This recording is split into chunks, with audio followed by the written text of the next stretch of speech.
Every organization has smart people. Every team works hard, yet the same problems keep showing up, quarter after quarter. Targets slip, people disengage, decisions don't stick. The issue isn't effort. The issue isn't talent. The issue is where leaders choose to solve problems. Most leaders stop at what went wrong. They fix what's visible. They react to what's urgent. They fight fires all day. But great leaders go deeper, to why the system keeps producing the same result. Picture yourself stuck in traffic. Cars are barely moving, horns are blaring, everyone is frustrated. Most people blame the car in front, the signal timing, and bad drivers. But a city planner looks at the same traffic jam and asks, what design choices are causing this congestion every day? Is it poor road planning or bad signal coordination? The difference is perspective. Drivers react to the jam, leaders redesign the roads. That shift, from reacting to the event to rethinking the system, is exactly why great leaders solve problems at a deeper level. Today, let's break down why great leaders solve problems at level 4, not level 1, and how this one shift can completely transform your leadership, your team, and your results through the iceberg model of systems thinking. First, the iceberg principle in leadership. The difference between managing events and leading systems. The iceberg model explains this perfectly. Think of any leadership problem like an iceberg. What you see above the water is small, only 10 to 15%. What drives it below the surface is 85 to 90% massive. What sinks organizations is not what they see, it's what they never question. The iceberg model helps us see this clearly. Let's break it down level by level. Level 1, events. What just happened? Events are the symptoms, like sales dropped this month, a top performer resigned, a customer escalated, employee conflicts, etc. This is where most leaders react. Meetings are called, emails are sent, pressure increases, and yes, action happens. But here's the problem. Events are outcomes, not causes. Fixing them feels productive, but it rarely creates lasting change. For example, a customer complains loudly on social media. Typical level 1 leadership response. Apologize quickly, offer a refund, blame the frontline employee, and move on. Problem solved, right? Not really, because next week another customer complains. Level 1 solutions are reactive. They treat symptoms, not causes. Level 2, patterns. What keeps happening? Now we go one level deeper and ask, is this a one-time incident or a recurring trend?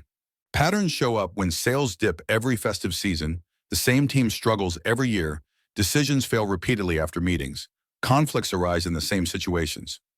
Patterns tell leaders something important. This problem is not random. This is a designed outcome, and it's predictable. For example, customer complaints aren't random. They spike every month end. Typical level 2 response, more monitoring, more rules, more meetings, more pressure. This is better than level 1, but still not leadership at its best. Why? Because patterns don't exist on their own. Systems create patterns. Level 3, structures. What system creates this? Now leadership becomes strategic. Structures are the mechanics that shape behavior, processes and workflows, incentives and KPIs, training systems, approval chains, communication norms. For example, customers delay purchases because your pricing calendar trains them to wait for discounts. New hires struggle because onboarding is informal.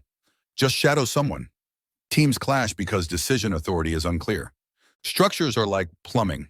You don't see them, but they decide where pressure builds and where leaks happen. Fixing structure improves results, but it still doesn't explain why those structures existed in the first place. Level 4, mental models. Why did we design it this way? Mental models are the beliefs leaders operate from. Mental models are assumptions leaders hold, beliefs about people, definitions of success, unspoken rules. Things people rarely say aloud but behave as if they were true. They sound like control ensures performance, speed matters more than quality. Leaders must have all the answers. Disagreement is a threat. These beliefs quietly shape structures that create patterns and that produce events. Change the belief, and everything else changes automatically. Fixing events treats symptoms. Fixing patterns manages history. Fixing structures improves systems. Fixing mental models transforms outcomes. This is why great leaders work at level 4. For example, missed deadlines. Let's connect this to a real-world leadership scenario. Event projects are constantly late. Level 1. Fix push the team harder, work weekends, send warning emails, short-term delivery improves, burnout increases. Level 2.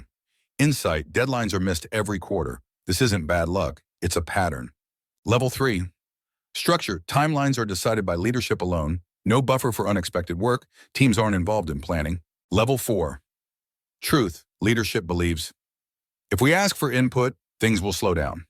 That belief creates rushed planning. Rushed planning creates missed deadlines. The real problem isn't execution, it's the mindset. Level 4 solution, great leaders. Change the belief from speed to clarity. Involve teams early. Reward honest timelines. Value sustainable performance. Result, deadlines improve without pressure. Second, why most managers get stuck. At level 1, because level 1 feels urgent. A problem appears. Pressure rises. The instinct is, fix it now. Typical responses, call emergency reviews. Ask people to be careful next time. Push extra hours or manual checks. It feels productive because fires are being put out, but nothing fundamental changes. So the same fire returns. Different day, different label. Leaders get trapped in endless firefighting, leaving no time for strategy, capability building, or innovation. And this is exactly why most leaders never reach level 4. Because level 1 feels urgent and safe. Level 4 feels uncomfortable. It demands self-reflection. It asks leaders to question their own habits, assumptions, and behaviors. And that's hard. Many leaders sense that the real problem lies deeper, but when it's time to act, they fall back on familiar fixes because they don't know how to lead differently in those moments. That gap between understanding the problem and leading at a deeper level is where frameworks like the Leader's Toolkit become powerful. It's built specifically for level 4 leadership, inspiring your team without constant pressure, handling tough conversations without avoidance, making decisions that actually stick, not fade after meetings. And it doesn't stop at ideas. You get a checklist to stay focused under pressure, a resource cheat sheet for quick solutions, a mind map that brings everything together at a glance. Simple, practical, powerful, exactly what level 4 leadership requires. I've added the link in the description below so you can easily explore it after this video. So the 5 whys to reach level 4. Great leaders use a simple but powerful tool, the 5 whys. They refuse to stop at the first answer. They ask why until they reach belief. For example, imagine a key client project missed its deadline. Step 1, event, pattern. Why 1? Why was the project late? Because the team received requirements very late. Why 2? Why were requirements late? Because sales promised a date before scoping was finished and kept changing specs. Here you start to see a pattern of late, changing requirements across projects, not just this one. Step 2, pattern, structure. Why 3? Why can sales promise dates before scoping? Because there is no standard process requiring tech sign-off before committing to the client. Why 4? Why is there no such process?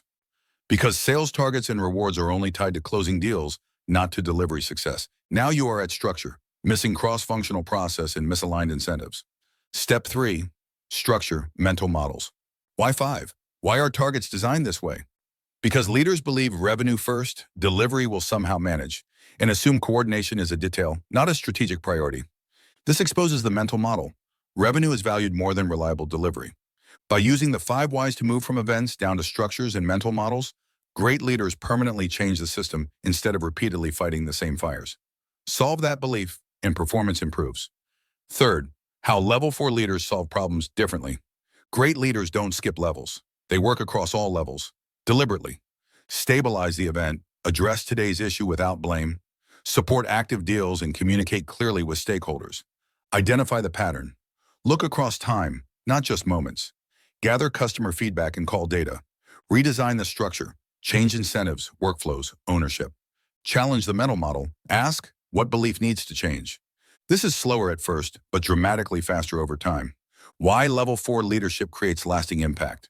Because beliefs shape behavior. Behavior shapes systems. Systems shape results. Solve at level 1, temporary relief. Solve at level 4, lasting change. One level 4 change can eliminate dozens of future level 1 problems. That is why great leaders solve problems at level 4, not level 1. They don't just put out fires, they redesign the entire forest so it is far less flammable. Here's the leadership truth. Problems don't repeat because people don't care. They repeat because leaders solve them too shallow. If you want different outcomes, don't just fix what happened. Question why your system keeps producing it. And if you're looking to translate this way of thinking into daily leadership habits, Resources like the Leaders Toolkit exist to help bridge that gap, from insight to action. If this video changed the way you think about leadership, share it with someone who's tired of fixing the same problems again and again. Thanks for watching. And remember, great leadership isn't about reacting faster. It's about thinking deeper. And check out our next video on how to deal with difficult employees. Click here to watch it next.